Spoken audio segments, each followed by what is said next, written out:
Slack and you Major welcome you to the My Type of Hype podcast, where we celebrate hip-hop, not just the hype. How y'all feel out there? Oh, yeah. Welcome back once again, everybody, to the My Type of Hype podcast. As you know me, your boy Slack in the building as always. And we got my co-host extraordinaire over to my left. What's happening, bro? Very good, man. Here, E Major, My Type of Hype, the podcast that celebrates hip-hop and not just the hype. Slack's in the house, I'm in the house, and as you can see, we've got a guest with us as well. Potter, Ben, Reggie McWervy, OG. What are you saying, my brother? How are you, man? Introduce yourself to the people. AKAs. Yeah, I'm good. I'm good. Listen, I appreciate you guys having me on. Long time fan, first time appearance. So, yeah, I've been looking forward to this. Yeah, man, it's good to have you on, bro. Definitely. Thank you very much. It's good to be here. So what's the word of the day? It's going to be a good one, man. So what we're going to look at today, you may remember a few episodes ago, we done like East Coast. We broke down the coast and different things like that. So we just wanted to do a celebration of the West Coast today, man. So we're going to do this one. It's called the Best of the West, and just shine some light, celebration, give some flowers, all that good stuff to West Coast hip hop, man. A staple in the culture, man. So yeah, literally Best of the West we're going to look at today. So yeah, man, should we get straight into it? Straight through. Let's go. I'm ready. All right, man. So what we're going to do, first of all, we'll look at some of our personal favorite. No, actually, before we jump into it, let's ask, man, what's your thoughts? How you feel about West Coast hip hop? Either of you. Go on, let's let the guest go first. Yeah, okay. Yeah, I appreciate that. So me personally, I love it. So I think I sort of mentioned to you the other day, E, that so I didn't have really, like you guys, you had like relatives to kind of school you to hip hop when you got into it and stuff, and give you things to listen to and whatever. And I didn't have that because I'm a white boy and I'm from a rural place in the country. So there wasn't any sort of big shops. So I kind of had to make do with what I had. And when I first started getting into hip hop, it was all West Coast stuff. And I discovered that through like the films I was watching, Boys in the Hood, The Menace to Society, that sort of thing. Got really into Ice Cube. Ice Cube was my jam from when I was like 12 till for like 5 or 6 years. I just listened to constantly Ice Cube all the time. And then let me ask you a question on that. Yeah, bro. Yeah. So I always had this thing about white Ice Cube fans, because when you go back and listen to his albums, right? You know what I'm gonna say. Like, how are you digesting that? How? The first albums, like so America's Most Wanted. Yeah, I mean, look, they Death are Certificate, Cave Bitch. Like, how are you digesting that kind of thing? All right. So this is gonna sound weird, man. Like, but so my mum and dad were hippies. Yeah. So when they raised me, like all the sort of things that should be normal to you, like other cultures and other people, other sexualities, that kind of stuff. That was normal because my mum and dad had loads of friends like that. So my dad's really into blues music, and I grew up with that. And obviously blues was a forebear to hip hop. And I started reading when I was in school, man. I started reading, like, I read the autobiography of Malcolm X, which was a really weird thing to be reading in like year 7 and 8. And I got really political, man. It's weird. I used to get teased at school.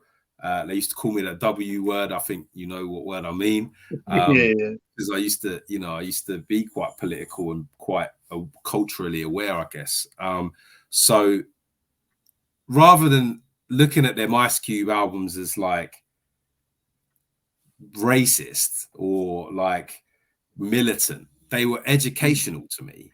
I love that. So I didn't really know what was going on in America at the time, and then like they taught me about the riots, the Rodney King riots, and earlier stuff. It taught me, like, from the Predator album, earlier stuff like America's Most Wanted.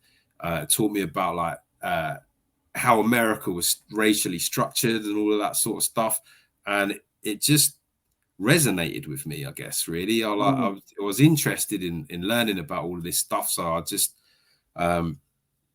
it wasn't all like gangster rap to me. Do you know what I mean? It was something that I'd never really heard of or thought of before. So I was just devouring it all. So Ice Cube and Ice T, I actually got into Ice Cube before I even knew about NWA. So my Ice Cube was like one of the first albums I got. Death Certificate and The Predator, I got them at the same time. And then I went backwards to like America's Most Wanted and the NWA albums after that, and I saw where he'd come from and where he'd ended up. So yeah, it wasn't really Cave Bitch though. It's a little bit problematic. Bro, I don't know. Oh man, that is funny. That's one funny stuff. No, it's dope. I know. Man, even when we first met Ben, it was nothing like oh, look at this white boy who's into hip hop, whatever. Like the thing that I've always loved about him, like whatever like you might be from or whatever, like he would always have time for you, and even what he does for his work and stuff like that.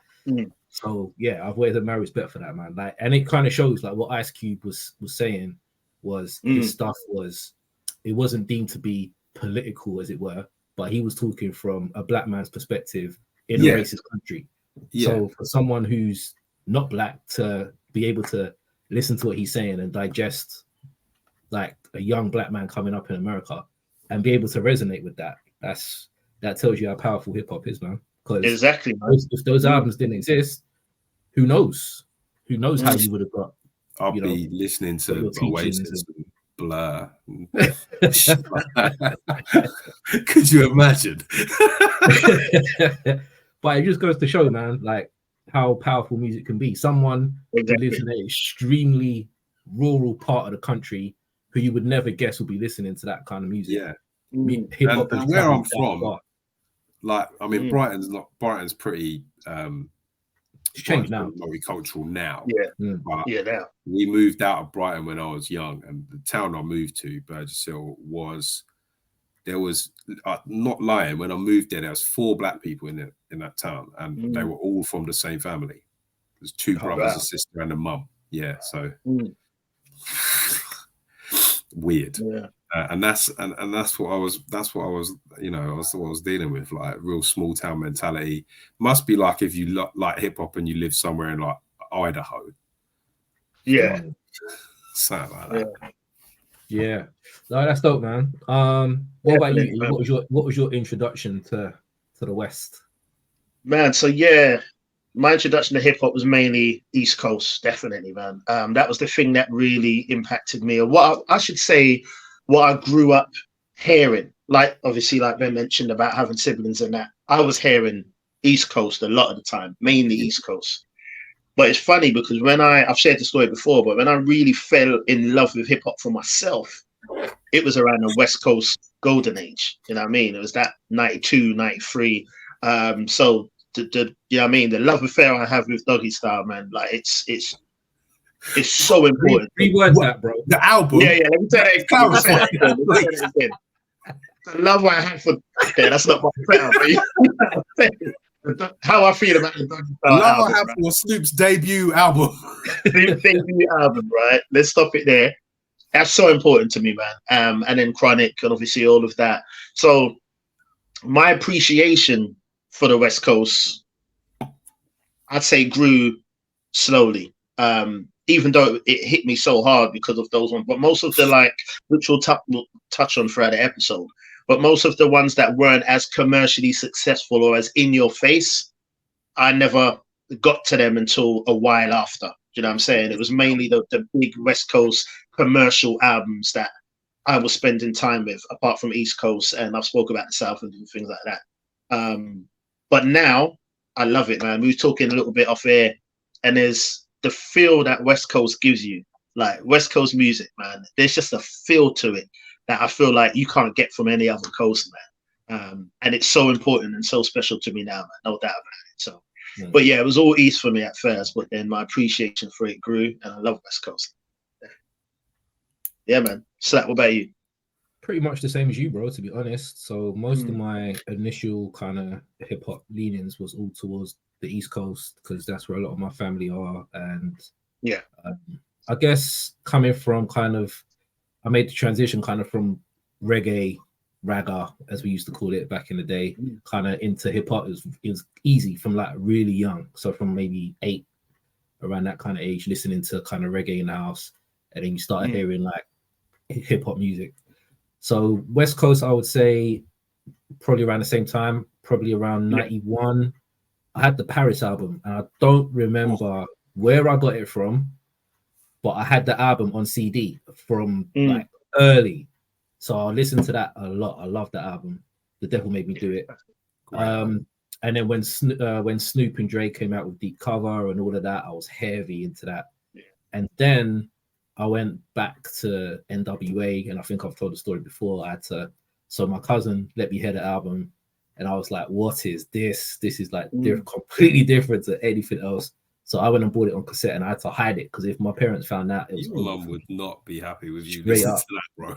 Straight up. So that used to live under my bed, and then the box, Dr. Dre videos, Nothing But a G Thing, and all of that.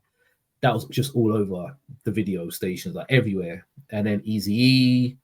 So yeah, just that whole early 90s West Coast, all the way up to like Domino in around 94. I love the Domino album. Great album.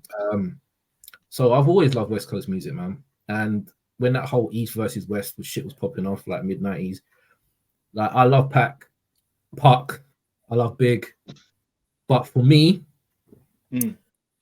it was like I like them both. So although I was kind of, it was a hard time. It was hard, man, because there was a lot of people who were either one or the other. They was like, I don't really mess with, like a lot of my family don't mess with West Coast music to this day. Like they're not on it. They used to think that the rappers were too ABC, too 1, 2, 3. They weren't, because Snoop was like 1, 2, 3 into the 4. Like East Coast weren't doing that. They were more, you had Nas and you had Cool G Rap and you had these guys who were much more technical.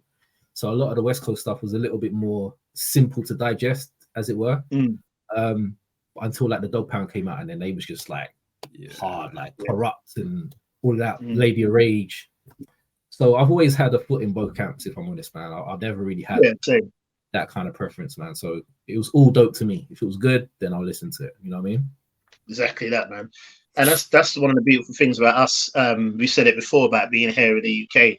Yeah, you know, we may have family on different coasts and stuff like that, but we don't have that kind of bias. Like it's hip hop. We just love it. Right? We don't feel like we have to be overly biased for the East or the West, but we're in the UK, man. Do you know what I mean? It means nothing to us. You know what I mean? There's still people here that are the same though. There's still people here that will only listen to East Coast stuff, or they will just completely pronounce US hip hop and be like, we only listen to UK.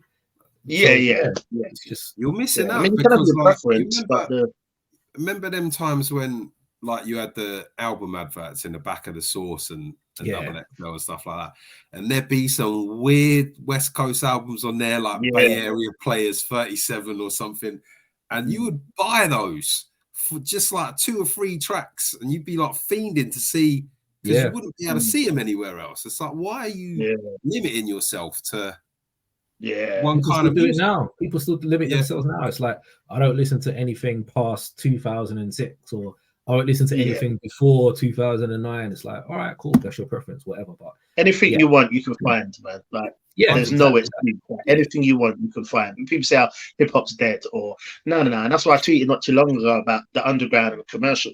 Just because it's underground don't mean it's dope. Just because it's commercial don't mean it's whack, and vice versa. You see what I'm saying? If you want it, you can find it, man. Like, this genre is beautiful and it's stacked. Right? There's branches everywhere. You'll find what you want. So it's not worth spending all the time dissing what's out now and dissing this and dissing, because just don't listen to it then. Like, you can find what you want. You know what I mean? Find your jam, stick with that. It's cool, man. It's mad. All right, so let's get into it. Okay, so look at our personal, so not GOAT list, personal favorites now. West Coast rap, okay? Am I going first? Yeah, you kick us off, bro. So hit us with your 5. My 5 favorite West Coast artists, just personal to me because of what they've given me in hip hop. So number 1, With a Bullet, O'Shea Jackson, Ice Cube, 100%. I If love you that. say E40, then we're kicking you off the show. I know his name's going to come up, bro. You know his name's going to come up. I have to. I can't fault it, man. Ice Cube, I loved hip hop before anyway, but Ice Cube really cultivated my love for the music. I still listen to him like almost every day now, from various releases that he's done. And I think he's so underrated, man. I think there's people out there that only know him as an actor in generally not very good movies.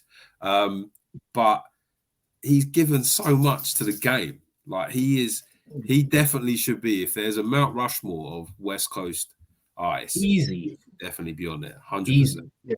Be mad if he wasn't.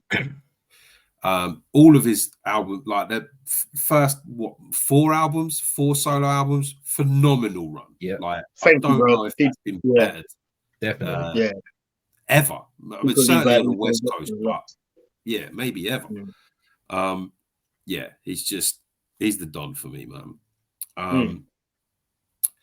Bit going a bit left here. Crooked Eye. So I love Crook because he is a full-on West Coast gangster rapper, but he's so lyrical, man. Like I love his bars days. Like I'd say he's arguably the second best person in Slaughterhouse, maybe after Royce. I think maybe even the first. He's good. Bars. I've been into him since like his early stuff when he was on like the peripherals of Death Row. He was just spitting like nobody else I've ever heard from the West Coast. I remember even Suge Knight saying, like, don't get it twisted, this guy can rap your neck around. Yeah.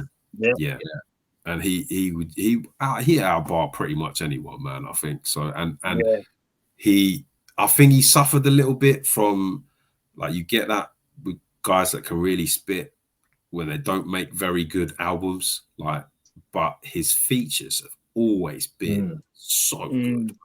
What would you say is his best album, bro?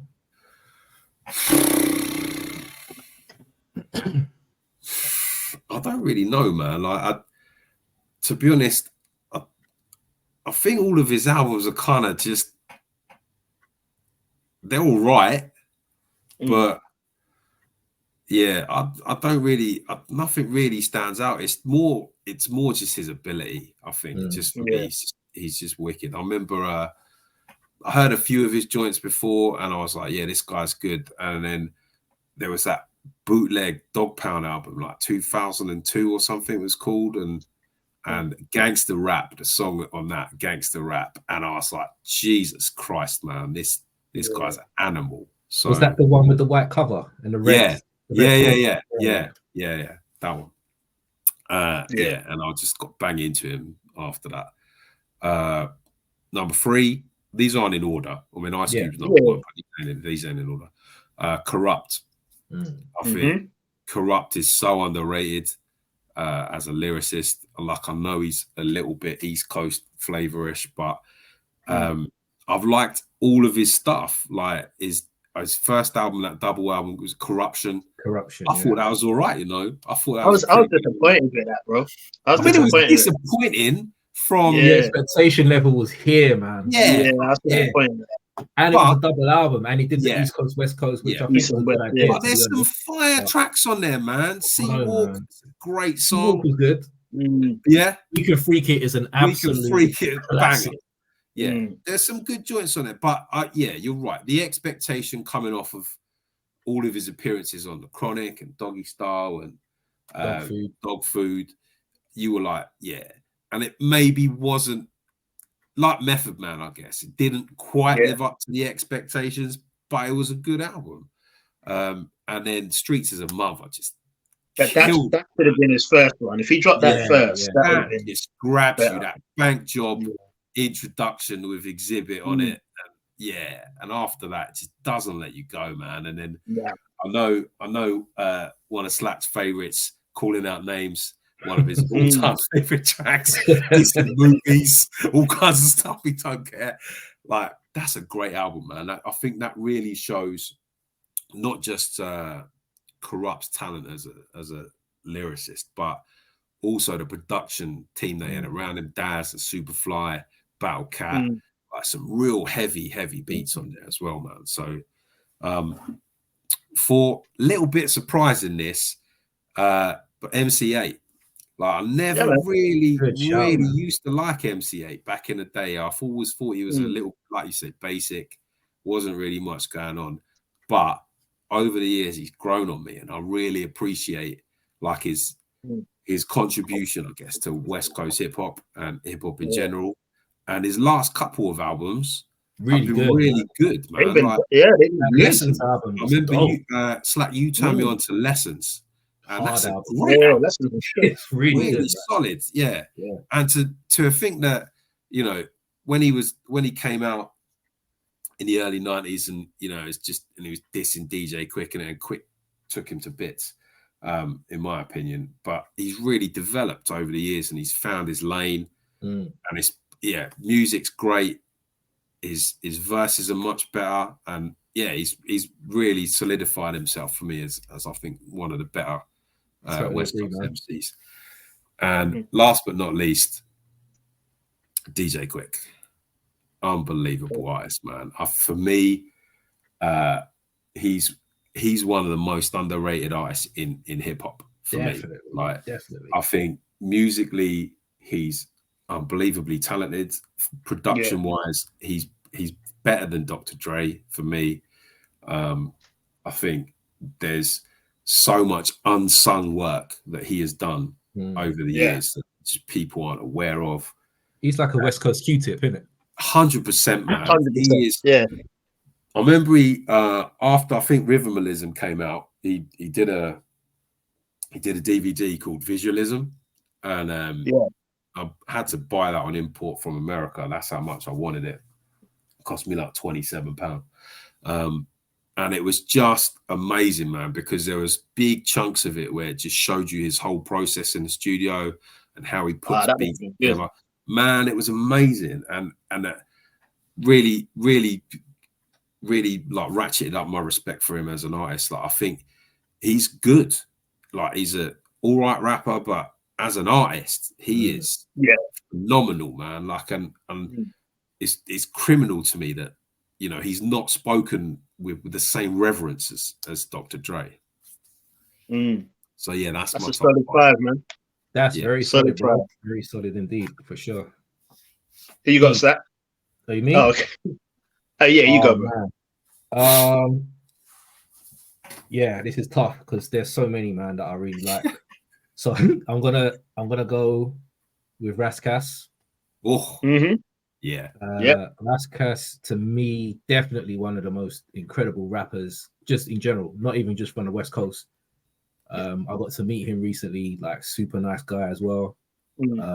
Way shorter than I expected him to be, but really dope. Was that one of them little like intimate gigs you was telling me about? Yeah, super dope, man. And when I heard like Nature of the Threat when Soul and Ice came out, and I was just like, this guy is just on a new level. He should have definitely been bigger, but we know what happened with him going to jail and his label issues. He had beef with Alchemist over that We Gonna Make It beat. He's come out of jail. He's had a primo track that should have blown him up, but the album didn't get put. So he's had loads of setbacks, and I guess that kind of just turned him off to the whole music industry. He then brought out Rassassination. He had a Dre track on there, and that was meant to be like the start of his real kind of people recognizing how dope he is. But again, that didn't really happen. So there was just loads of setbacks, man. So just the fact that he's been around as long as he has is kind of testament to him and how good he is. Like, he could tell you stories upon stories about the amount of times he's been jerked over by labels or artists and all kinds of stuff, man. But in the midst of all that, he's just an amazing rapper. Like, if you just listen to his verses, if he's on a guest verse, he's going to kill it every single time. The Barmageddon album is really good. Soul on Ice 2 I really liked as well. Was that one he did with Apollo Brown? What was that? Oh, that's Blasphemy. Blasphemy, was it? Blasphemy, yeah. That's crazy. How to Kill God. Yeah. Wow. Yeah, just an incredible incredible rapper. It's all round. So Four Horsemen. Four Horsemen Sure. album was dope too, and he was the star of that album. Yeah. A lot of his verses were Absolutely. the best on that album as Yeah. well. So and he's still Mm. doing it to this day, man. So he's one that I think should definitely get more flowers. I'm gonna have to say Sugar Free as well, man. Sugar Free. Oh yes, Yeah, you love Sugar Free, innit? Yeah. 100% sugar free. Sugar Free is what it says on the tin. There ain't Yeah. no sugar in that style at all. He is hilarious. His style is completely original. And he's really like super talented. Anyone who's seen that super viral clip of him banging out a beat whilst rapping at the same time, just he's a different level, man. His just the way he sometimes he says a line and you're like, how did he come up with that? Like how did he put that together? Just very, very, very dope. And again, like Quick, I don't think he gets the props that he should, man, because he is so good. I remember he dropped, I can't remember, it was one of his more recent songs, and he's like, I don't let my bitch go to the gym or exercise because then she thinks she's going to be running shit. I was like, that's phenomenal. His lines, man. He had like 2 features last year, and it just killed every Yeah. that was out there. Yeah. Super dope. Funny guy as well. I'm gonna say Murs as my third one. Oh, yeah. Good shout. Yeah, So good shout. Murs, if you don't know, is one of my favorite MCs, like just period, not just from the West Coast, but the albums that he dropped with Ninth Wonder. If you haven't heard them, then I don't know what you're waiting for. I was introduced to Murs. I probably got to him late, to be honest, because I think he's been rhyming for quite a while. But I didn't get to him until he did the album with Ninth. And the reason I got into that was because I was so heavy on Little Brother, and Ninth was killing everything in mid 2000s. And my guy in the CD shop was like, bro, you need to get to this album. I was like, who's this guy? Who's this Murs guy? But the only reason I gave it a spin was because it was with Ninth. So I was expecting the beats to be hard. And then when I heard the album, it just blew my mind how good it was. Just top to bottom, no skips, just an incredible album. 5 mic album for me. Top beats, top rhymes, stories, just everything was in there. So yeah, and he's consistent as well. Like although he's got multiple projects with Ninth, he's done multiple solo projects without Ninth that are still dope, still really good. So yeah, he's high on my list of favorites, man. I've got 2 more. I had Crooked on there. I'm gonna go with Schoolboy Q. Schoolboy Q is possibly he's dope. No, not possibly. He's my favorite on TDE. I think Schoolboy is really dope. I think he gets overlooked because of Kendrick. I think if Kendrick wasn't on the same label as him, he probably might get more. I think he gets props. I think people appreciate how good he is. But he's always been better to me than Kendrick. I'm not saying his artistry is better or whatever. Just the way he raps and stuff like that just resonates more with me. Like he doesn't do all the little voices and shit like Kendrick does. He just gets straight to the shit. And I really like that. And my last one, I'm gonna have to say, this is tough, man. I'm leaving out so many. I'm gonna have an honorable mention. I don't want to hear nothing. Nah, do your thing, bro. I'm actually giving you my title now. I'm gonna say my last one. I'm gonna say Nipsey because Nipsey R.I.P. I got into Nipsey mad like early before a lot of people listening to him because I was heavy into that mixtape shit, blog era, all that stuff. So I think Slawson Boy maybe was the first project that I heard from him. I'd heard little bits and pieces, but I think that was the first one I sat down. I was like, wow, this guy's actually really good. And everything that he was doing outside of music and just listening to what he was saying in the songs just really resonated with me. And just dope all around artist, man. That was gone too soon. And my honorable mention, I'm gonna have to give to DOC. Because DOC, without him, I don't know if Snoop would have been what he was, if even Dre would have been what he was, the whole Dog Pound, Death Row. If DOC never got in that car accident and lost his voice, then God only knows what that man would have done because no one can do it without one of the greatest albums, not just West Coast, but it's just one of the greatest albums, period. Yeah. And he wrote a lot of stuff that was on the Chronic. He wrote a lot of stuff on Doggy Style. He wrote a lot of the classic albums that came out during that time. DOC's fingerprints are all over them. Yeah. So without him, we might not have had that kind of music, man. So I think he needs his flowers and recognition too. And Yeah, man. I'm gonna say Tash from the Licks as my last one. Okay, good shout. Good shout. Underrated, man. Tash is Incredible. brilliant. Incredible. Yeah.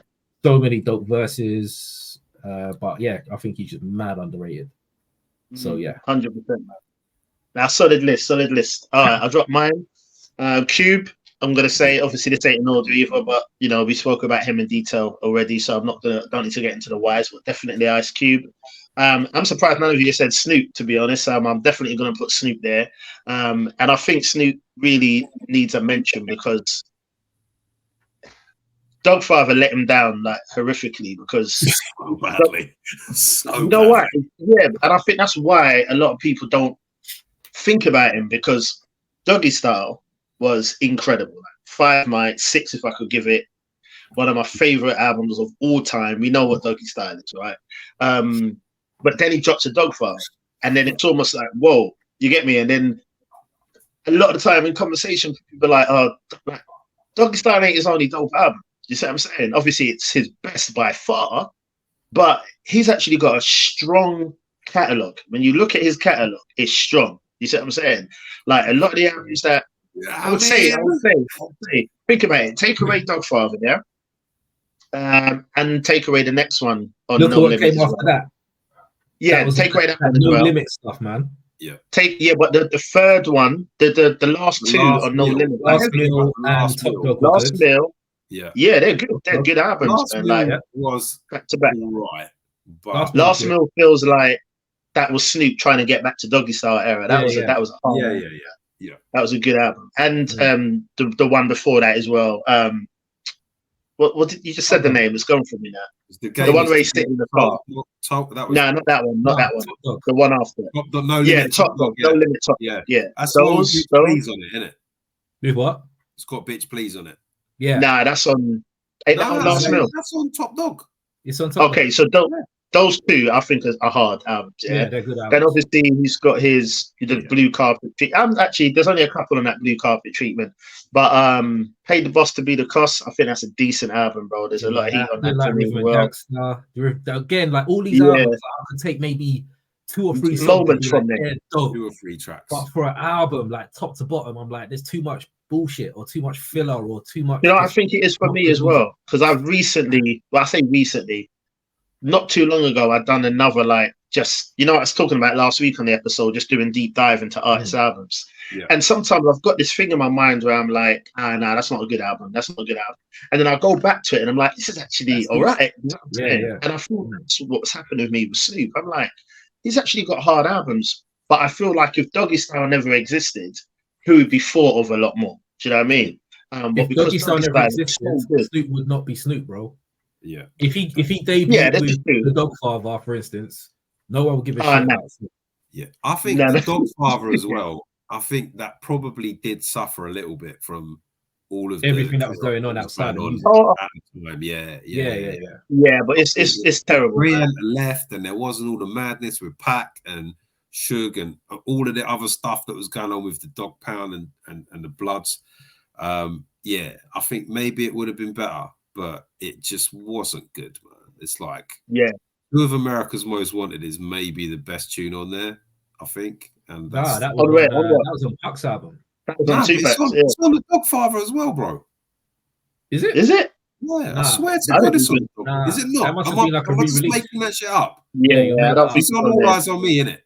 Yeah. I'm just making that up now. Yeah, there's literally one song I listen to. As good as that on Dogfather, I promise you. Yeah, no, there isn't. Yeah, no.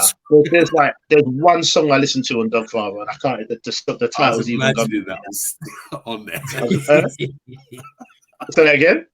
I was imagining that was on there. That's what you wanted. But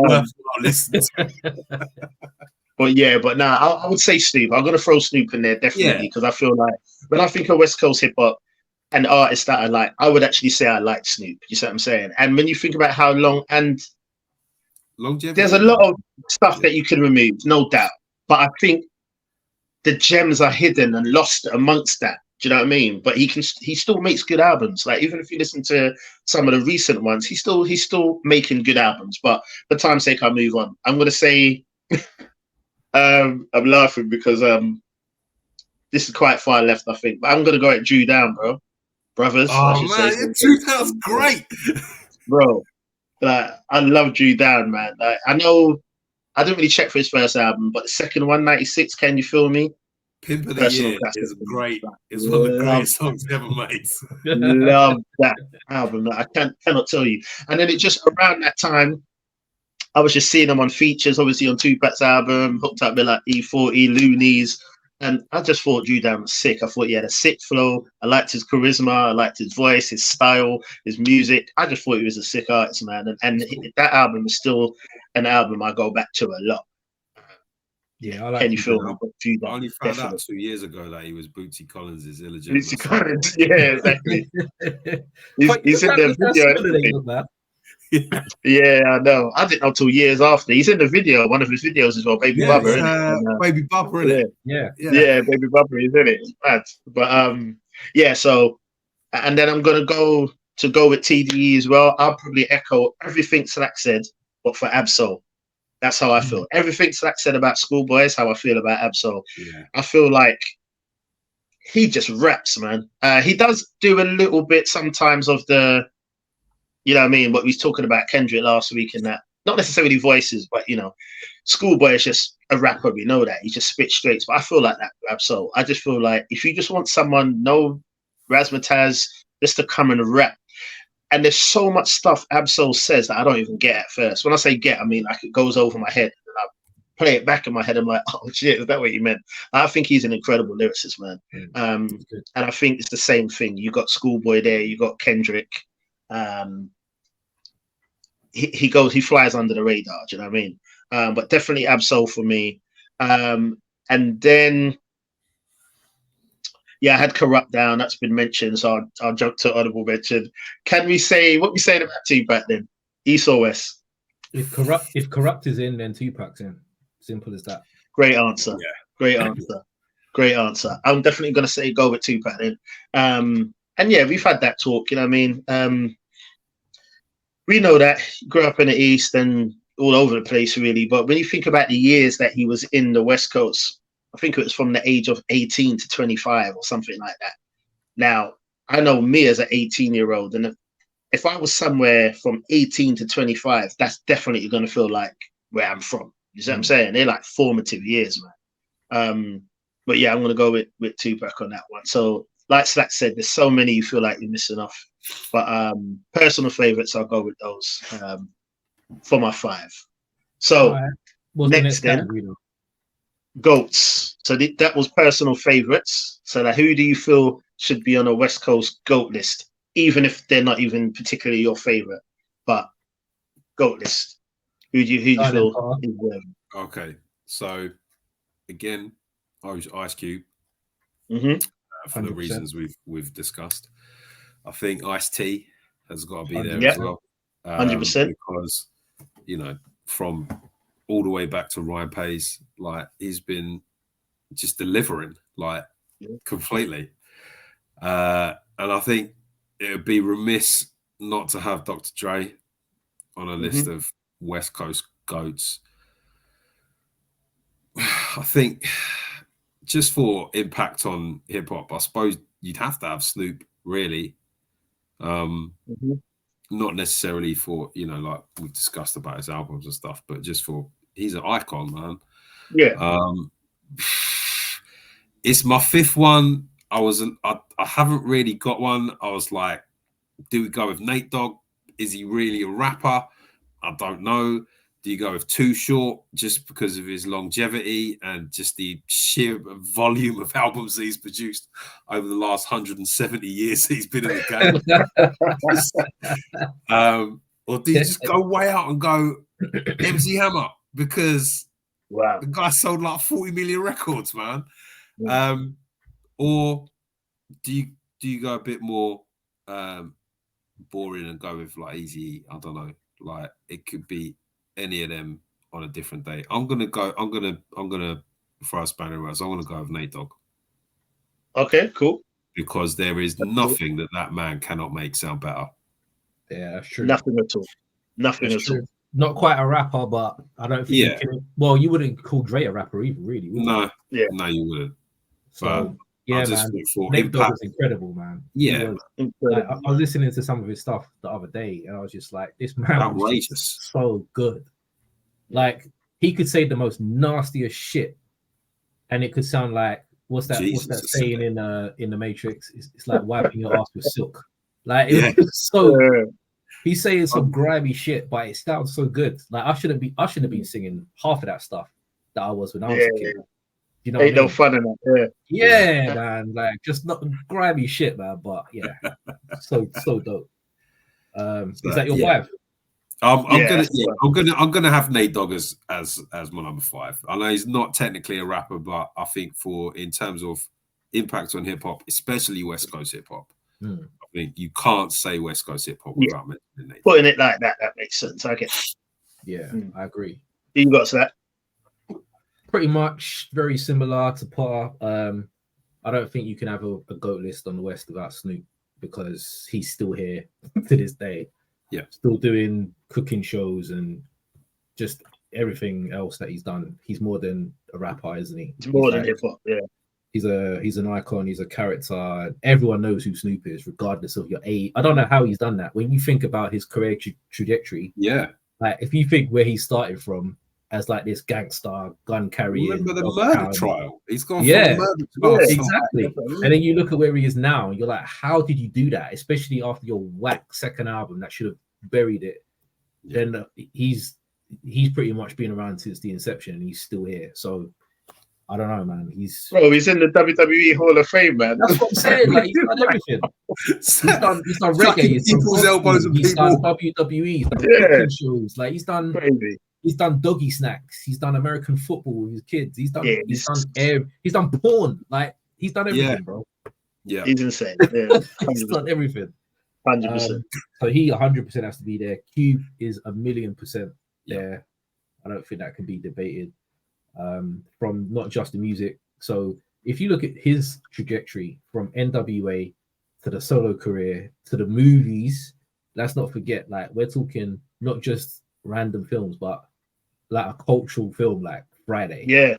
And that whole film that was probably made on a budget of, what was it, like 5 million or something crazy. And he wrote it as well, remember?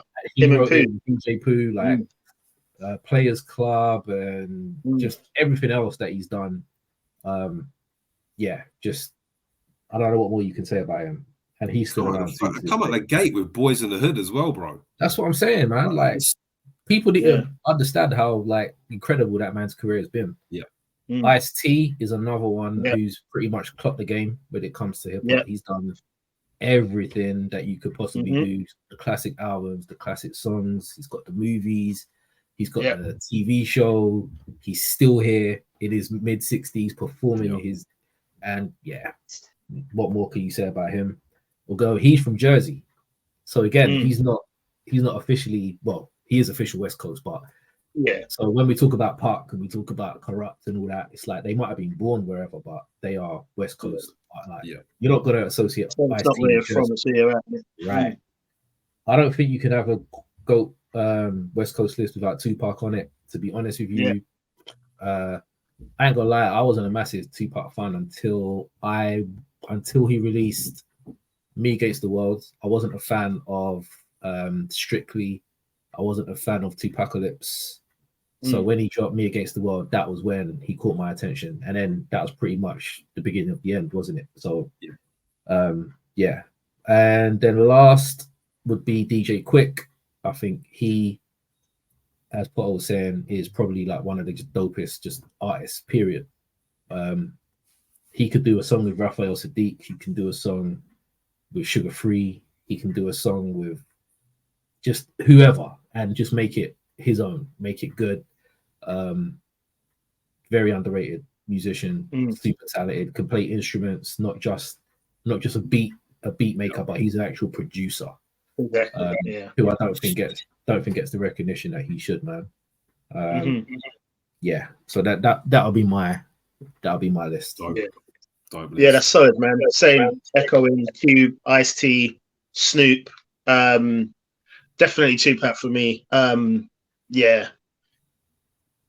He just transcends music for me, man. And I'm even watching that Dear Mama docu series at the moment. It's just incredible, man. Like I just think he's just a different guy, man. Even to do, I ain't gonna lie, Tupac was more on my radar with Me Against the World. Yeah, that's when I was more like, yeah, into Tupac. Then obviously, like you said, All Eyes on Me. Then he dies, blah blah blah. But when you really think about like Brenda's Got a Baby, tracks like that, tracks like that weren't being done. You see what I'm saying? Not saying that there weren't political hip hop, there was, but you weren't having tracks like Brenda's Got a Baby, and even the first track he came out with, like Trapped and everything like that. He was just raw, man. And I've spoken about him many times, like the emotion in his music and just who he is as a character, man, and of his films and everything. He has to be on there. So Cube, Ice-T, Snoop, Tupac. Then I did struggle with the fifth because there's a choice of a few. Kendrick will be there in time. I think if we was doing this in time, we'd probably all say Kendrick, maybe as a GOAT. And then I think I was gonna go with Too Short after that, because I did mess around with some other people, but yeah, Too Short. And this is a typical example of being objective. Too Short isn't even particularly someone I check for, like, do you know what I mean? I don't really go to Too Short's music. I don't think I own any Too Short albums. I'm trying to think. I don't think I do. I got 3 Too Short albums. 3, okay. Yeah, I don't think I own any. But when you think of West Coast, you can't not think of Too Short. Do you know what I mean? Yeah. And even his work with the East as well. I personally think he was quite instrumental and effective in the whole East and West joining and different things like that. But yeah, so I'll probably throw out those as a 5 if you're looking at GOAT lists. He coined the phrase as well, man. Yeah, like everybody knows that's what Too Short as well. That's what I mean. So that's what I'm saying. Not even someone I particularly check for like that, but I respect the legacy, man. It has to be. I'm definitely surprised Slack didn't include E40 on his list, but you know. We'll get to, he's on the list, but we'll get to that. Yeah. That's funny. All right, then. Okay, so personal favorite 5, if we got them, West Coast groups. Okay. Ben, will you kick us off? All right. So I'll zip through these because I've realised time and everything. So West Side Connection. Yes. Yeah. So obviously my love for Ice Cube is well known, but when Bow Down came out, man, that album was so disrespectful to the point where it made me listen to Mac 10. So because Mac 10 was actually good on that album as well. They're all good. They're all solid on that. Yeah, they were just throwing shots left and right on that album. The beats were hard. Ice Cube was back to his best. It was wicked. Wicked. I fully agree. Second up, Dilated Peoples. So yes, I love Dilated, man. I've been into them since they first dropped. And the first album came out around about a time. What was the first one? Was it a Platform? Platform. Platform. The hip hop was a little bit in the mud then, like 2000.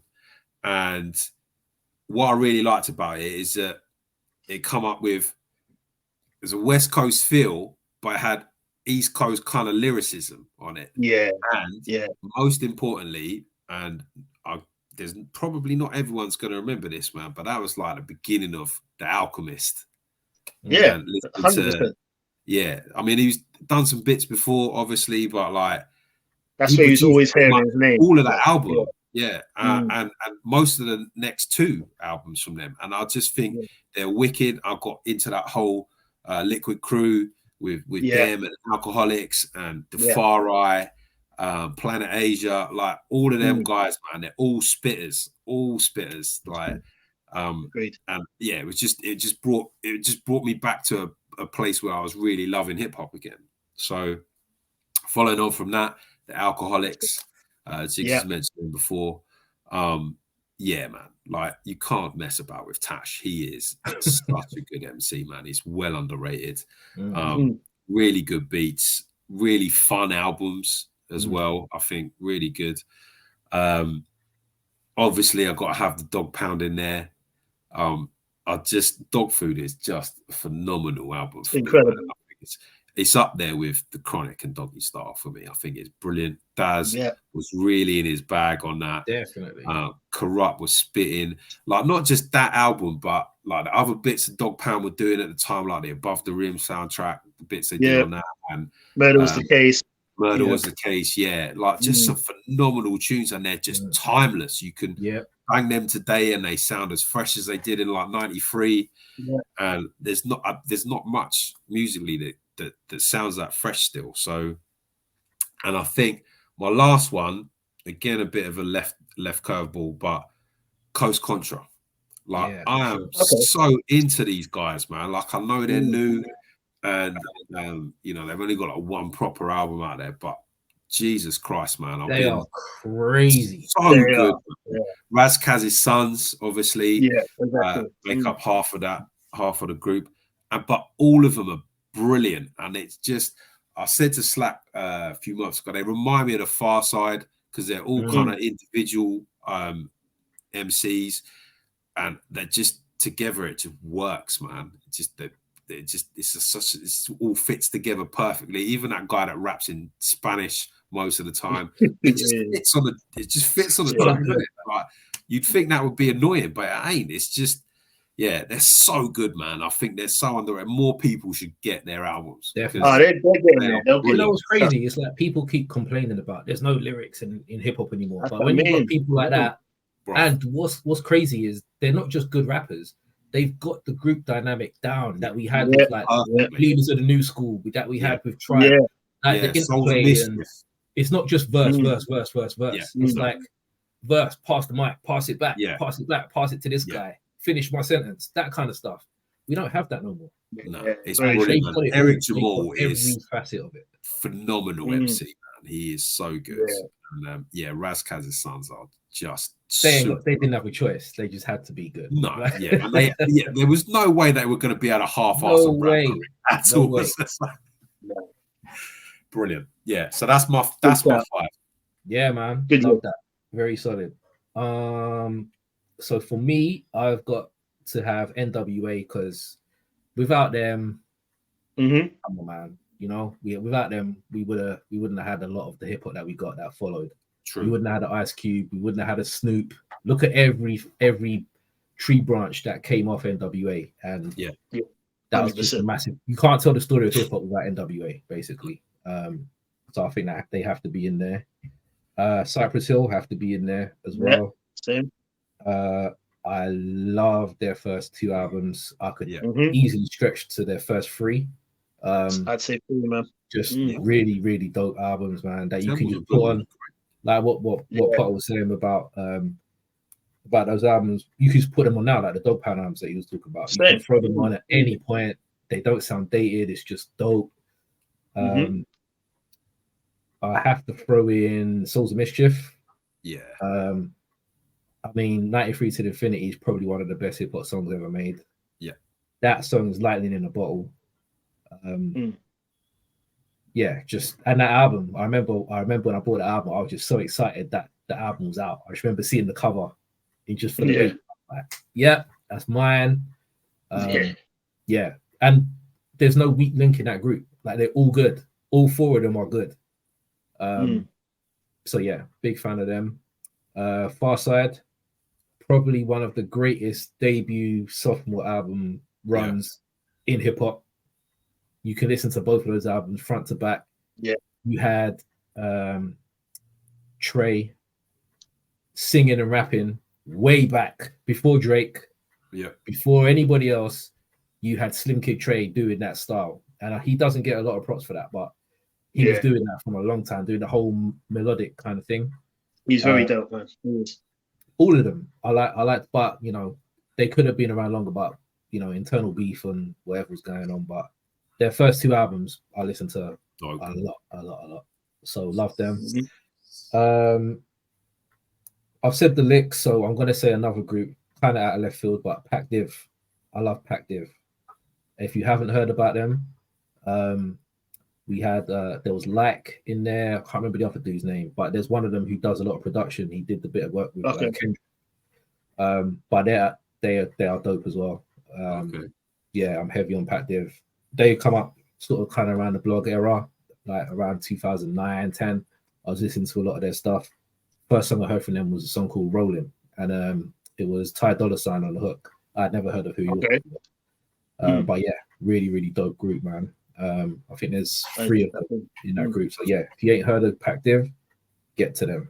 They're super dope. So yeah, man. Okay.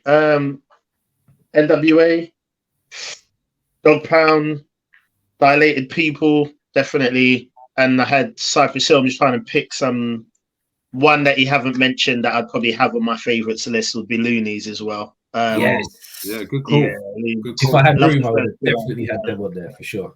Yeah, man. Those first 2 albums, I think we spoke about it last week. Operation Stackola, sick. But Lunatic Music for me, I love it. So good. It was so good. Man, yeah, Lunatic Music was in heavy rotation, and that was a stacked year, man. What was that, 96, 97? 97, I think. 97, yeah. And we know there was a lot of heat that year, man, and it was definitely stayed in rotation a long time for me. Definitely. So yeah, definitely Looney, same thing. It's a shame about the abuse, the fallouts, blah blah blah, but it would have been good to hear some more from them. No disrespect to Numbskull, but it was all about Yak for me, though, man. I thought Yak was so sick. Even though I don't think Numb was incredible, they were sick together, though. Do you know what I mean? But yeah, I'd probably go with those. Yeah, man. So that'd probably be my list. Okay, we're gonna skip one, but I think it's important we get these ones in.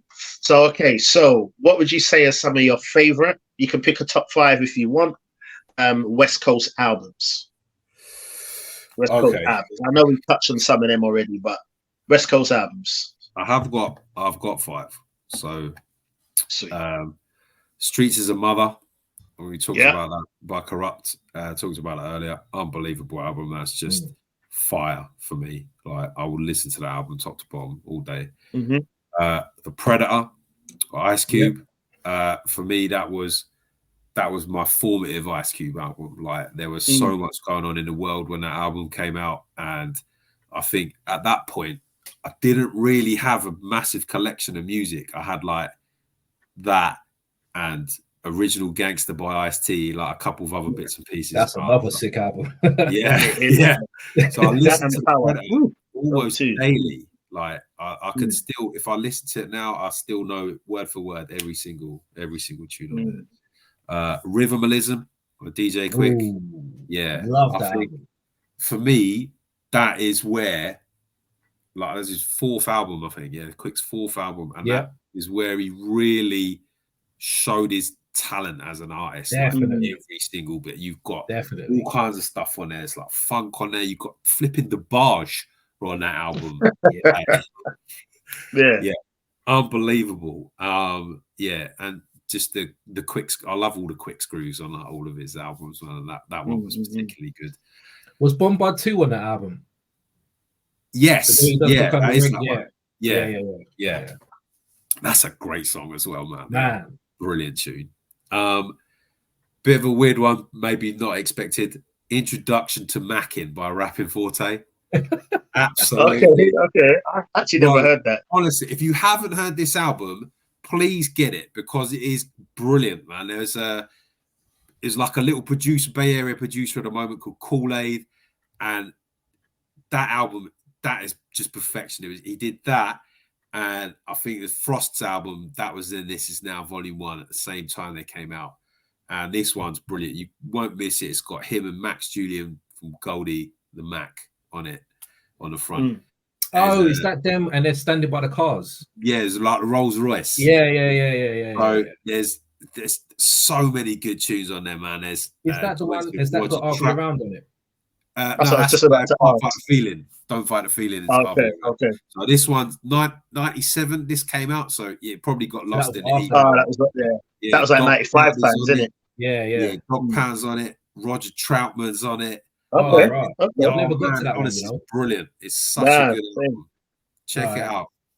And last but not least, I think probably it has to be The Chronic, man. Like that album set it off. Like, and you know, like a lot of other things you talk, you could listen to that and it sounds brand new. Like I did that the other day in the car. I actually just threw it on and it I didn't skip anything. Just That album's crazy. 30 years old.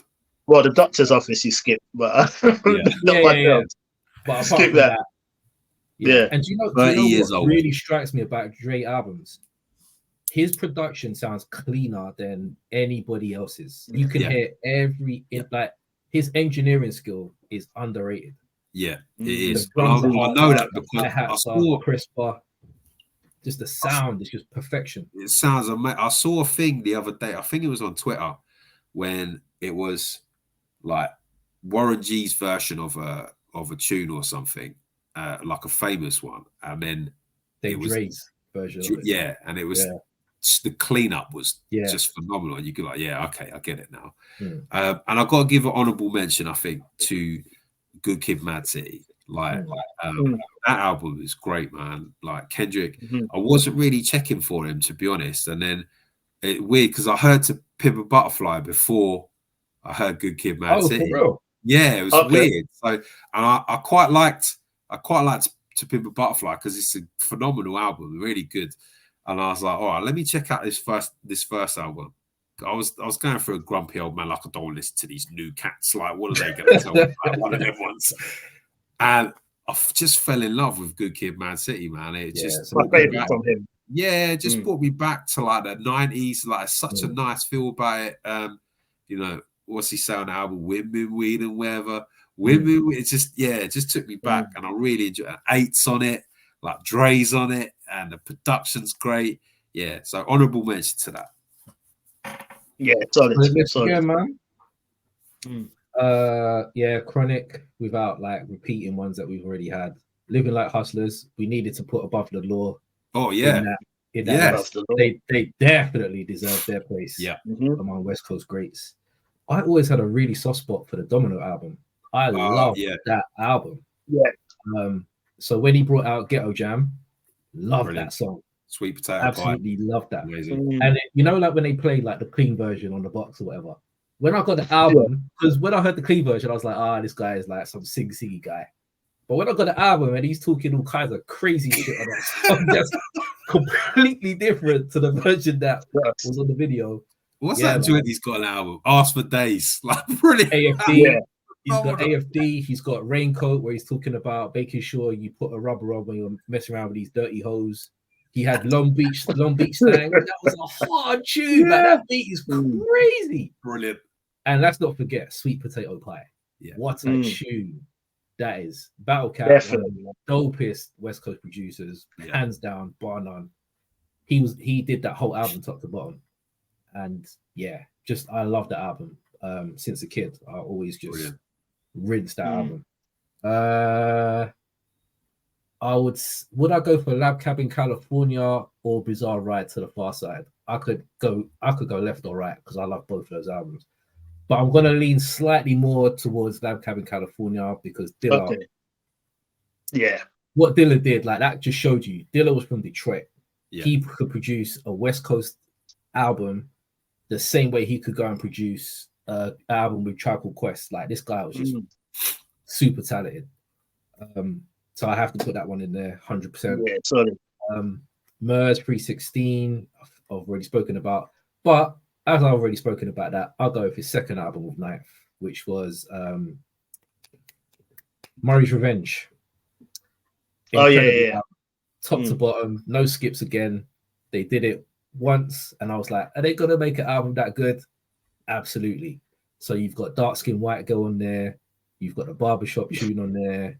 You've got just Yesterday and Tomorrow. Just incredible album, top to bottom.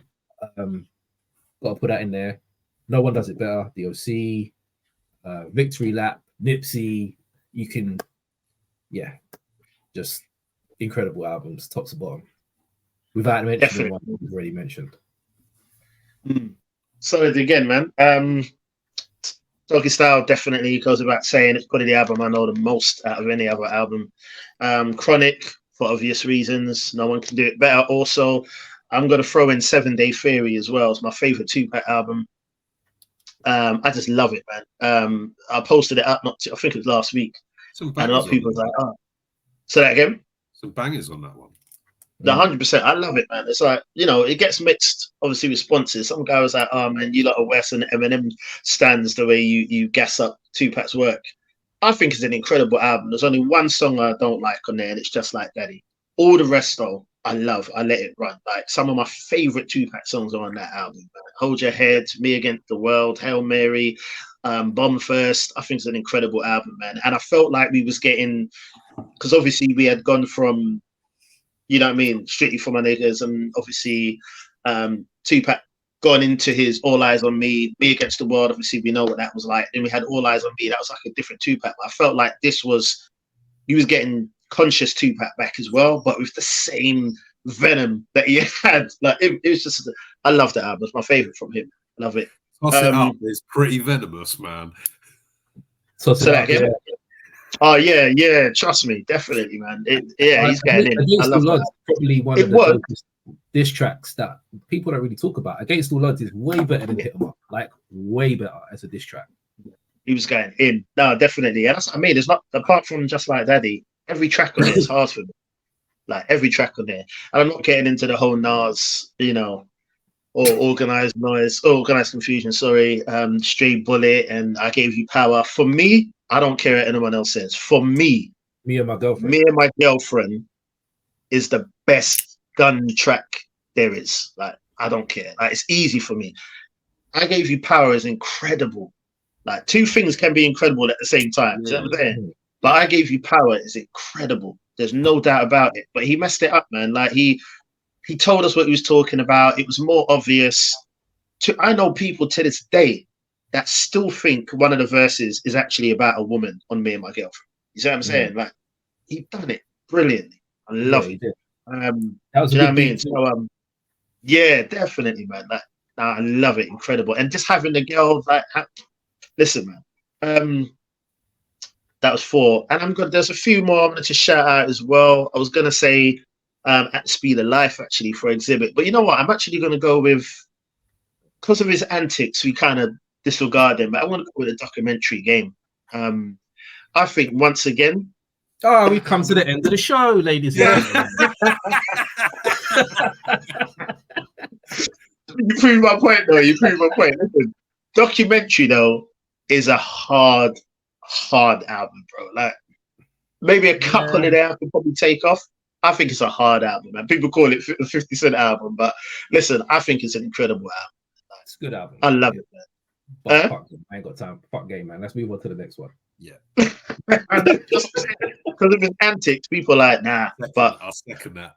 Yeah, documentary is a sick album, man. I don't listen to him at all anymore, to be honest. Did you like the documentary when it dropped, though? Yeah, when it dropped, absolutely. Yeah, you couldn't miss with G Unit back in them days, though. Anything that they dropped, even Obi Trice dropped a fire album. Yeah, that's Yeah. Wow. I mean, Dre, not even just Dre, but it was laced, man. I was listening to it again just about 3 or 4 weeks ago. I think it still sounds so good, man. Yeah. But yeah, it sounds good, but to me, the documentary, documentary. Yeah, the documentary is. You're going to say The Devil's Advocate was better, innit? No, I'm not going to say that was better. What I'm going to say is like the documentary to me is like someone's gone, let's make a West Coast rap album and get everyone to like it. They threw the kitchen sink at the album. Yeah, and they literally just chucked everything in a pot. Dre, 50. Yeah. That's Game, though. That's Game. But for and that's me, what the thing. that was really the essence of West Coast hip hop. Doing their debut with that amount of features on it. Yeah, exactly. Well, that was Game. From the beginning, Game's always come across as this artificial, fake, no disrespect, but like a wannabe guy. Like I said, I was just listening to it again about 3 weeks ago, and I'm laughing because we never knew we was going to be in for all the name dropping. We knew he was doing it on that album like crazy, but we didn't know that was going to be him. And he even said it himself. Like, I've been rapping like whatever, a year and a half. I studied the classics. So you're both exactly right. Like, he definitely just wanted to make, with his Illmatic, I wanted to make an Illmatic, a Ready to Die, a Chronic, blah, blah, blah. But I think that album, for me, I think it hits. Even if he took that though and gave it to another artist, it would still hit the same. And it's a shame, but it's not Game that makes that album so good to me. It's just a good album. You know what I'm saying? It's everything around him. Like, you can't mess with Dre, like executive producing your debut fucking album and you've And got look, it's got everyone on it, man. Timberland. Like, how are you gonna miss with these? Like, you've got every heavy Just Blaze. Everyone's on it. Everyone's on there. Mary Everyone. J. Even feature one. Bro, come on, man. Mary, Like, he had a Busta, leg up. Havoc producing on it. Like everyone's on it. Like, You had a massive leg up. And Eminem. for me, there's just too much to name dropping, man. Yeah. And I just can't. There's cannot nothing. listen to him. There's no heart in that album to me, man. It's just. It's LA, Compton, created. Lowriders, Khakis. Blood, Khakis, Chuck Taylor's album done. Yeah. And that's on every album. You know exact Tupac, you feel like Kendrick, and then everything else I just named. I could literally pinpoint on a verse. Okay, he said Kendrick, skip. He said Drake. Who's going to talk about? Yeah. He said Lowriders, skip. It's just I can't do it, man. I just can't. Sonically, it's a repeat for me. Like it was a moment. It was a moment. Yeah, it definitely was, man. I ain't gonna take that away from him. Like that album, although it was very like Interscope manufactured, but that's not his fault. You know what I mean? He was given a massive. We'll be happy with that. And by 50 writing all of those songs for him that he's trying to deny, bro, we're not dumb. We can literally hear 50 on all of those songs that he said he wrote. Especially the hooks, yeah. Especially the hooks, man. I mean, come on. That would explain a lot, though, because as you know, I love 50. I like 50's music. You know what I mean? I think it's got a lot of replay value for me. Yeah. Is it super lyrical? No, but I like 50. So that's obviously probably why I like that album so much, because it does feel like a 50 album. You see what I'm saying? And musically, I just like when I heard what's it called? Not Hate It or Love It. It was This Is How We Do. Like for me now, still that's still a repeater for me. Like I still need to pull that back a couple times. But it's not Game on it. Think about How We Do and play that track in your head. It's not Game on that track that makes that track hard. It's 50 and Drake. You see what I'm saying? And that's the whole album. But take away all of that, the product is still something that I love to listen to. It's just a shame that it's attached to Game because he doesn't add anything to the album. I think I've heard it as much as I want to hear it. But and like Hate It or Love It is an undeniable like banger. Yeah. But yeah, I've heard it as many times I want to hear it. I'm just over it now. I'll never return to it anymore. But at its time when it came out, undeniable. You couldn't miss. No doubt. Okay, so I'm just all right. Moving on then, because I want to get these last couple of bits in, as I think it's important for the culture. Name a few underrated West Coast artists who you feel are underrated. So Ben, you want to kick us off? Whatever you want to do, top 3, 5, whatever. Just to you. Right, I'll give you a little list. I think Slack's already mentioned Razkaz. I think Razkaz is a phenomenal rapper. King T. Yes. Very underrated. Never really got a chance to explore how talented he was, but Mossberg, he was Mossberg, really good, man. He was. I'm not gonna be stupid. He was quick in them, innit? He was around DJ Quick. It was with Quick. I won't say. I'm not gonna go and say like he was like a West Coast biggie. He wasn't like on that level, but he was. He had a really good voice, really good flow. Yeah. His lyrics were good. It was just unfortunate. Obviously, he got shot and killed. But he had a couple. He had a solo album out, which was really good, and he did an album with Sugar Free, Connected album, brilliant, really good. I'm gonna say E40. Like I think E40 is under like not his flow's not for everybody. Slacks off, but you can't hate on the impact this guy's had on the game, man. Like he's had album after album after album that's been successful. He's local, I know, but look, I'm not saying it's like lyrical or nothing, but he's had an impact, man. And he's, put all of his family on, got them all record deals. He's like translated that into business. He's doing big things now. No, I massively respect E40. Like I'm not. Yeah. Like, I know you don't like the flow, bro. I massively respect him because he's been around since like '86 or something. Yeah, and he's his business. Like he was doing this ice cream, and even the names he comes up with for his products and stuff. I'm just like, that's brilliant, man. Yeah, he's a smart guy. I've got massive respect for him. I just cannot listen to him rap. I just I don't get want it, to hear I him get rap, it. man. I mean, for can't do me, it was He more. ruined songs for me, man. Just that. Yeah. I get it. He's original and all that shit, but he just sounds ridiculous to me. I'm sorry, I just can't do it. But I went through like a real Bay Area period, and I was just listening to like him and Spice One and Rapping Forte Spice and One. Banks. Mm. All Spice of them. One is dope. Richie Rich was dope. All them Loonies was dope. Yeah. They could all rap, but I don't know, man. I just couldn't. Can't do I it. get it. I'm not hating on you. Like I get it. It's not for everybody, but last but not least, I mean, I've got a massive list, so I won't go through them all. But Superfly, Superfly, part of the DPG, phenomenal. Raps, sings, produces bangers. Like his, honestly, man, with one album, that Whoopty Whoop, that was his first proper solo album released. That Whoopty Whoop. I haven't heard that, top to bottom. Bro, it's phenomenal. I haven't listened to it. Absolute fire on that. But do you know when I knew Superfly was a different level? When he did I Ain't Shit Without My Homeboys on Streets of the Mother. Yeah. That song is just crazy good. Yeah. Such a good tune, man. He is really good artist, man.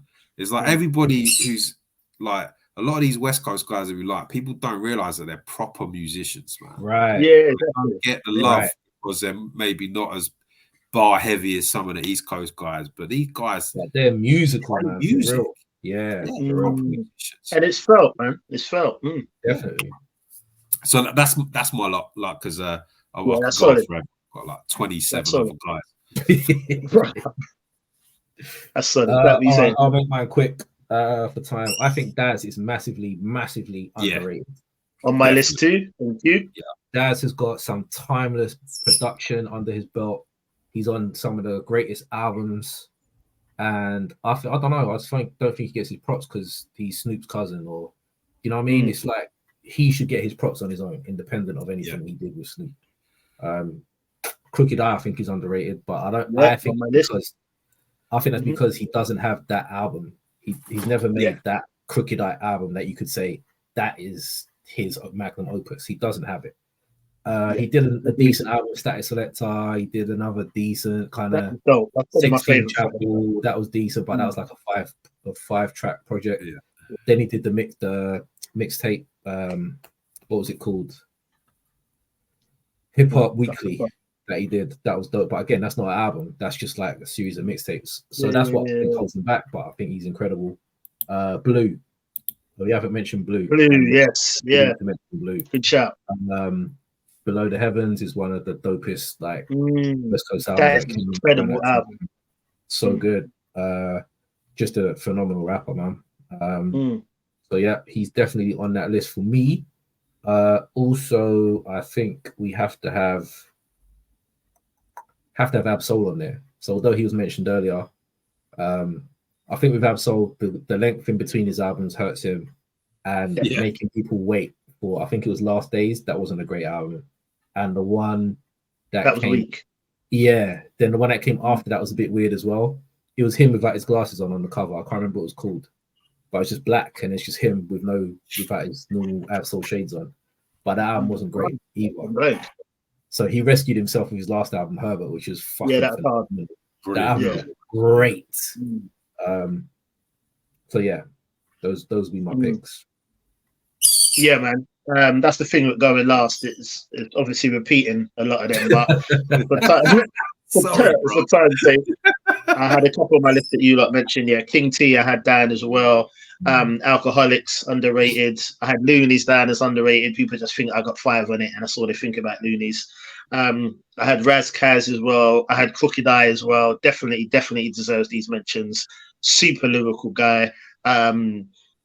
And even the last project that he just dropped with Joel Prosper. That's all right. It's hard, bro. It's hard, man. It's hard. It's my favorite from them too. They got about 4 or 5 projects together. Yeah. This is my favorite one from them too. But they all suffered, like all of them, haven't they? Like, none of them are like for 2 guys that are that talented and they can't make an album that everyone's like, Jesus Christ, this is fire. Because people don't listen for lyrics no more. If these albums came out mid-90s, late 90s. Yeah, beyond. Yeah. Classics. Yeah. But now they're making lyrical albums for people that just want to hear melodies. So it's not going to really work in this era, unfortunately. Yeah. Because they're both incredibly lyrical guys, man. Like, they're impressive. You know what I mean? What did Joel say? He was saying in that last one, he said something like, when I think of Casino, I think of Al Pacino. And he said, oh, my bad, I mixed it up. But you got to admit, that's heat, though. Do you know what I mean? Just little things like that. It's like several bars all the time. Bro. Like, he really, is, bro. really Like, he is. And then even on the opening track of that Prosper, Tale of Two Cities, they're just bigging up their cities. So obviously, Joel speak about Brooklyn, and Crooked Eye's going in. King Crooked, I should say, he's going in with just on LA and the art and everything. He's impressive. Like, I don't use that word often. He's an impressive MC, man. Definitely needs more mention. Definitely underrated.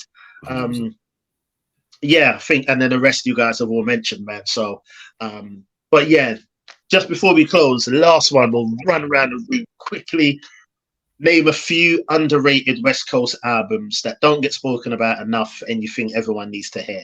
Bang, Ben, kick us off. Okay, so Lessons, MC8, definitely. Yes. That's one of his best.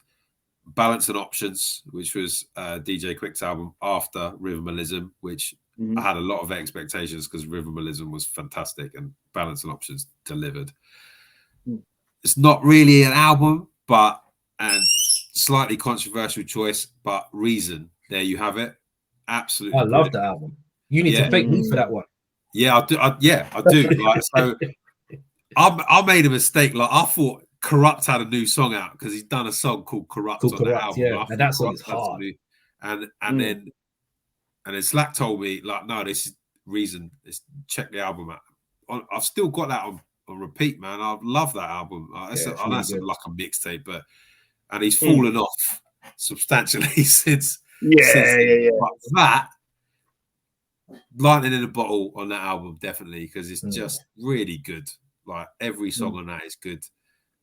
He's I had no idea who he was before then, but so I'll do 3 because obviously we've got to wrap this up. So yeah. Oh, if you got 2 there, throw them out if you got them. I was just say Lunatic Music as well. Yeah. And the Far Eyes first album, Focus Love Daily. that album, man. Focus Daily, sick album, unbelievable album. Bars.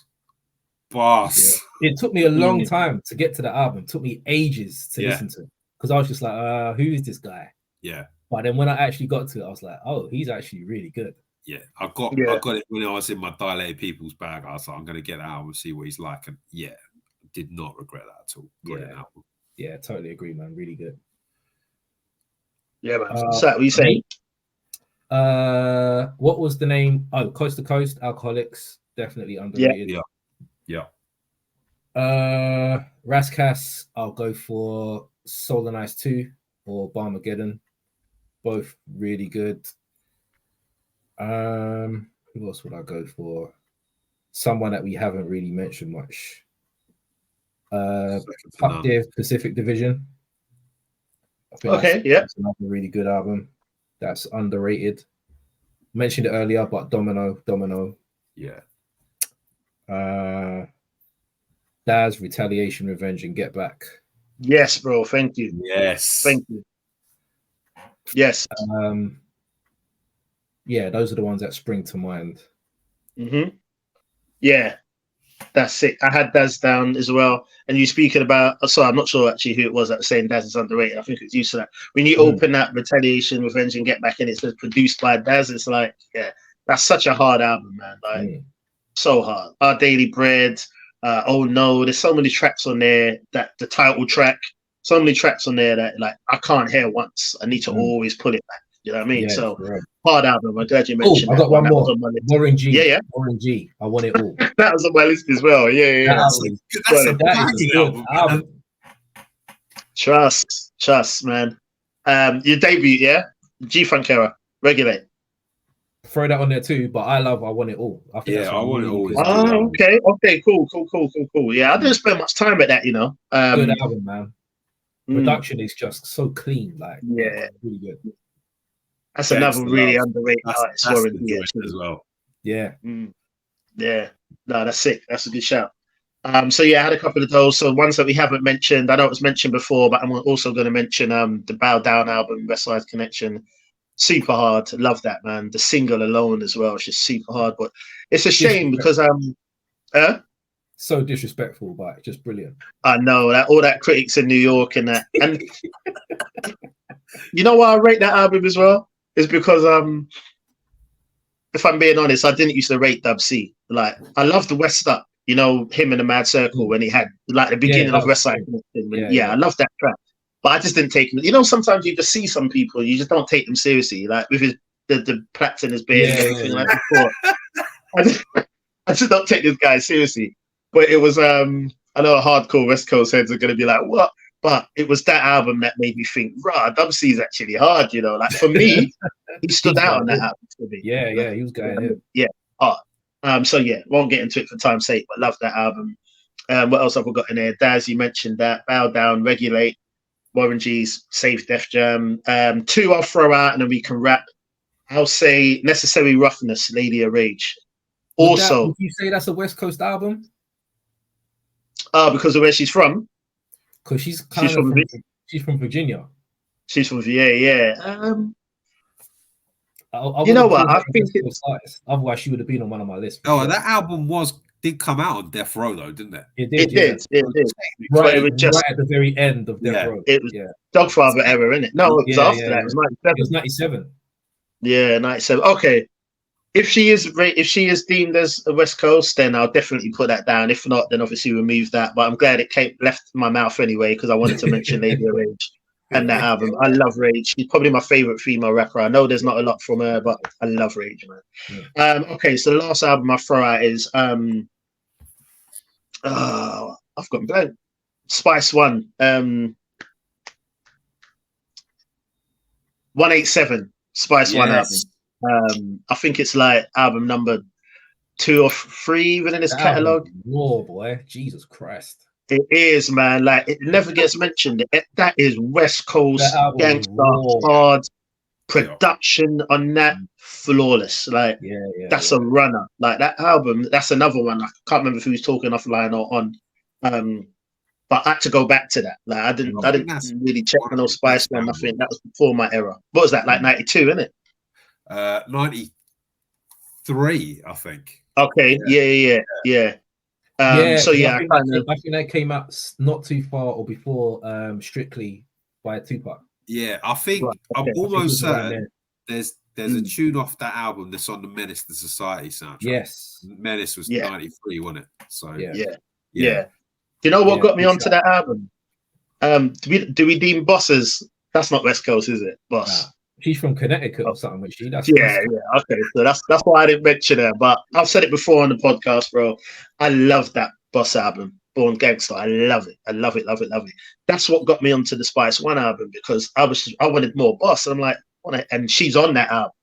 So that came to my attention. I listened to that track, then listened to the whole album. I was like, this album's hard. But yeah, that's one I never hear mentioned as well. I know there's something. It's not just called 187. It's called something. It's gone from me now. 187.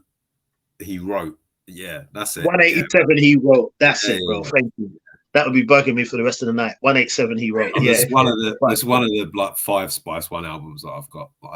Yeah, hard album. But and they got them fake ass Mob Deep guys on it as well. There's like a West Coast group. There was a Prodigy and Havoc. Yeah. They produced a lot of the album, didn't they? They produced a few. They feature on it, and they produced a lot of the album as well. But it's funny. The first time I read that, man, I'm thinking Havoc and Prodigy. I was like, nah, that can't be. That can't be right. It's spelled all different, isn't it? Yeah. But I read though, they were like Havoc's normal production style. They were exactly. Yeah, they was around first though, if I remember rightly. I think they was around like. I read, Imagine that when they first heard them Mobb Deep. Anyway, but yeah, man. Best of the West. Yes. I'm pretty sure that I'm gonna have to throw out Paris. Devil Made Me Do It. That is a massively underrated album. If you haven't heard it, 100% got to get to it. So hopefully we might have thrown out some artists that you ain't checked for in a while, never heard of. that's the whole point of the podcast, man. So people can catch up on some music that they might have missed at some point. So all you West Coast heads, I hope you enjoyed it. All the East Coast heads who might not have checked out any West Coast music before, hope you enjoyed it. So we'll be back with the next one as always. So check for us next week. Could be an interview, could be another topic. Who knows? You got to stay around to find out. So for me, your boy Stack in the building, as always, thank you for tuning in. My co-host extraordinaire over to my left. E Major, thank you once again. Best of the West. Hope you've enjoyed that episode. Ben, thank you for joining us, man. Anything you want to shout out before we wrap up? No, just listen, man. I appreciate you having me. Like, it's not often that I get to talk like in real life about stuff. So appreciate it. Like, it's been really good. Like, just chopping this stuff up. So thank you very much for having me on. Anytime, bro. Pleasure. Anytime. Pleasure. Yes, man. So like that said, until next week, man, My Type of Hype, the podcast that celebrates hip hop and not just the hype. So until then, stay blessed. Keep it hype. Peace. Peace.